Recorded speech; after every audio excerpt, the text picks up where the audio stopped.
Bem-vindos ao Politeia. Eu sou Rodrigo Couto e você já parou para pensar o que é que significam os termos direita e esquerda?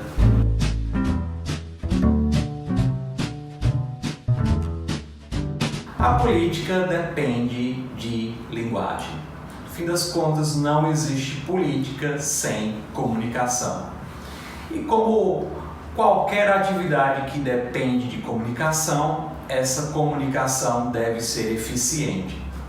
É importante que os interlocutores se entendam.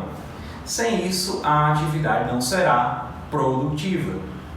Desse modo, a política, que como falei, depende de um bom uso da linguagem, não chegará a lugar nenhum caso os interlocutores não tenham a possibilidade ou a capacidade de manter um diálogo eficiente, capaz de traduzir significado, ou seja, de comunicar algo. Nesse processo de diálogo, de comunicação, nós utilizamos, claro, um vocabulário. Vocabulário, ou cada parte desse vocabulário, é uma ferramenta. E entre essas ferramentas de comunicação, ou seja, como partes desse vocabulário, nós temos os termos direita e esquerda. E parte do processo político, da realidade política que nós temos hoje em dia, pode ser definido por uma extrema polarização, ou seja, um cenário definido por uma extrema polarização. Em geral, uma polarização definida, compreendida como entre esquerda e direita. Mas será se parte desse processo, desse cenário de polarização, não se deve ao fato de que as pessoas não sabem utilizar muito bem essas ferramentas? E mais do que isso, será se o problema está realmente com as pessoas ou será se as próprias ferramentas não possuem alguma deficiência? E vamos analisar aqui como é que surgem no vocabulário político essas palavrinhas direita e esquerda e vamos questionar a partir disso se o problema não está realmente nessas palavras, ou seja, nessas ferramentas. A história de direita e esquerda é uma história recente. Os termos entram para o vocabulário político com a Revolução na França, ou seja, estamos falando aqui de um processo de ruptura que começa no Reino Francês em 1789. E durante a Revolução na França, os políticos, os representantes dos estados, dos 3 estados do reino, eles participaram de uma Assembleia Nacional.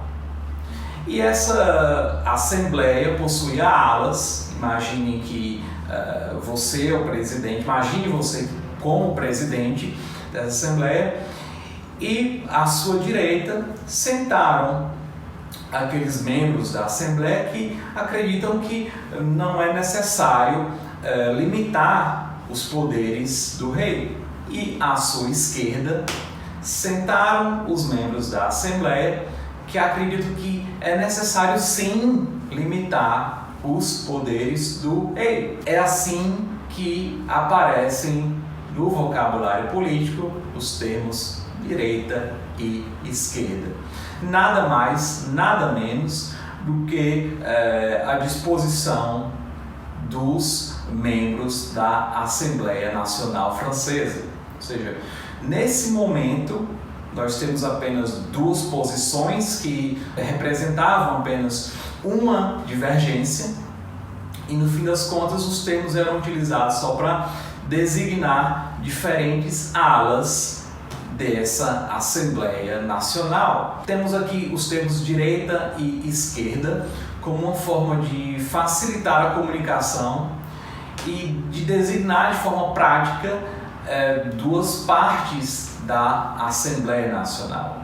Ou seja, esses termos não tinham muito conteúdo quando eles apareceram.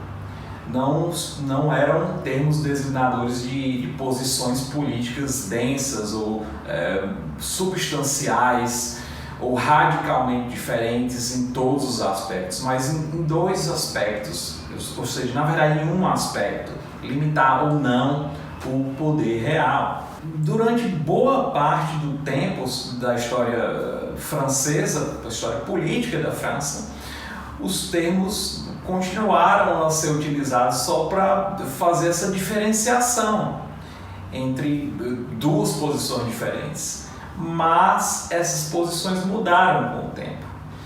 E quando nós chegamos à década de 1870, mais ou menos, as pessoas se deram conta de que esses termos não eram suficientes para designar toda a realidade política no parlamento. Então, começaram a falar de uma centro-esquerda, de uma centro-direita, de uma extrema-direita, para diferenciar posições que não poderiam mais ser compreendidas dentro de uma simples dicotomia entre esquerda e direita.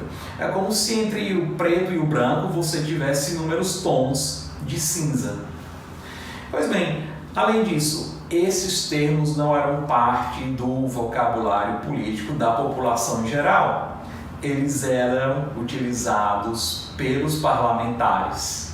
Mais uma vez, para facilitar a comunicação, designar grupos diferentes. E também, nesse período, para insultar pessoas que tinham uma posição diferente. Então é nesse momento, na segunda metade do século XIX, que os parlamentares passam a utilizar direita e esquerda como insultos. Mas foi só na passagem do 19 para o 20, em que nós temos a população em geral, agora de uma república francesa, falando em esquerda-direita. Para vocês notarem como os termos não significam tanta coisa assim ao longo do tempo, ou não implicam nas mesmas posições ao longo do tempo, quando nós chegamos na primeira metade do século XX, a direita francesa nem ao menos defendia a monarquia. Ela defendia um republicanismo moderado, que no caso da França significava ter um Senado capaz de moderar, revisar as posições da Assembleia Nacional. Então nós temos aqui uma primeira constatação: mesmo dentro de um mesmo país, os termos direita e esquerda, com o tempo, vão designar coisas bem diferentes. Mais uma vez, são termos de distinção. E o que é que nós podemos aprender com isso, ou entender com isso? Que os termos ao longo do tempo não significam, como já falei, as mesmas coisas. Vamos utilizar um exemplo mais recente.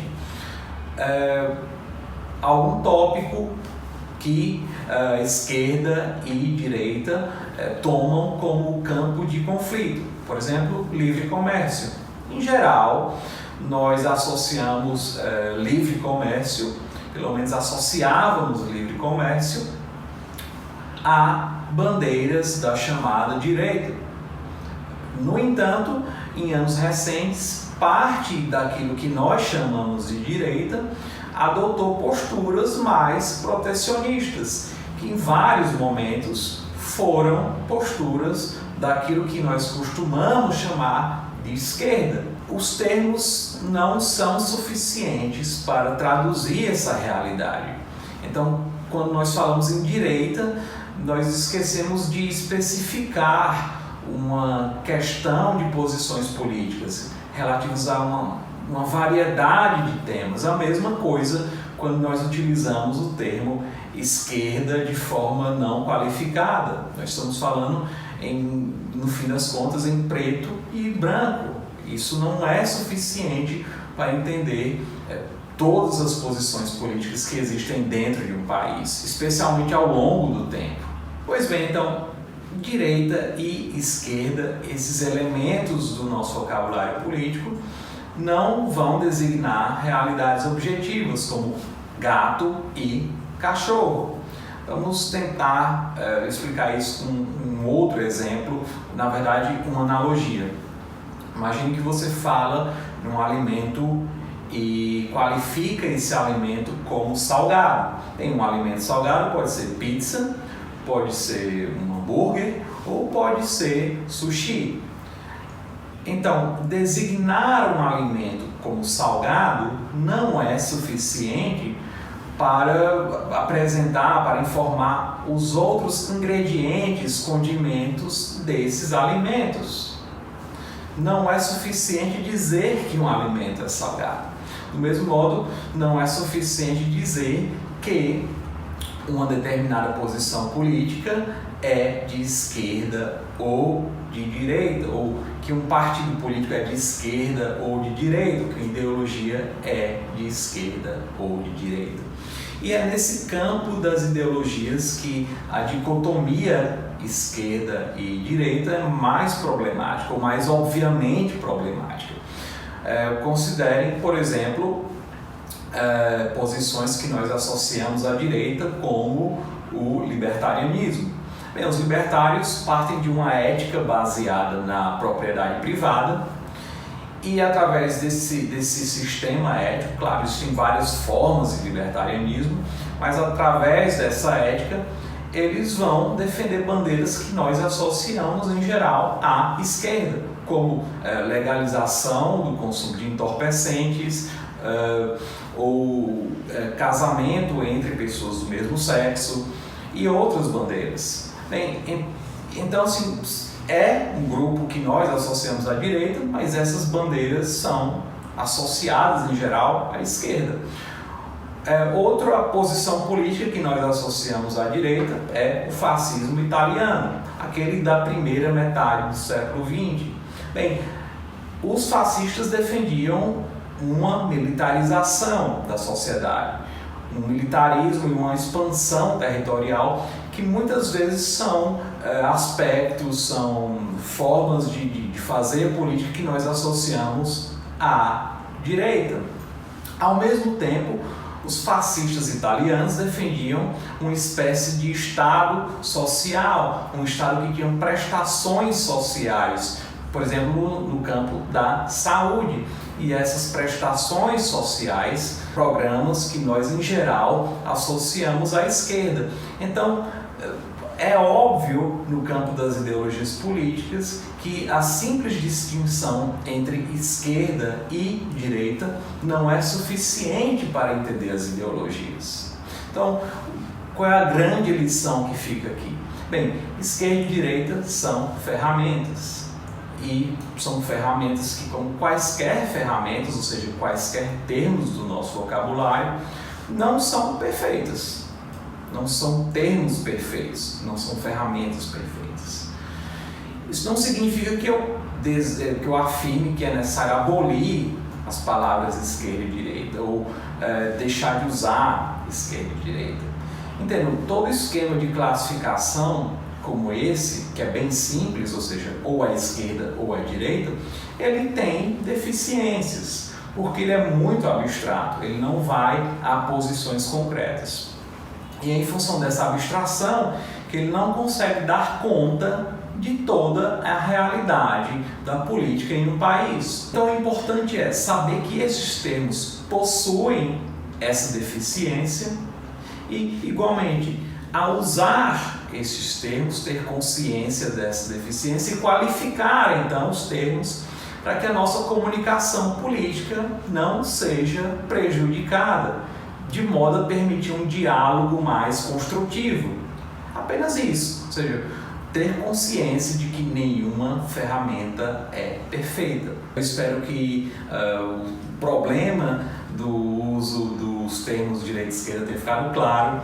Quaisquer dúvidas, podem deixar aqui nos comentários. Lembre de se inscrever no canal, ative o sininho para receber notificações. Tchau, tchau e até a próxima!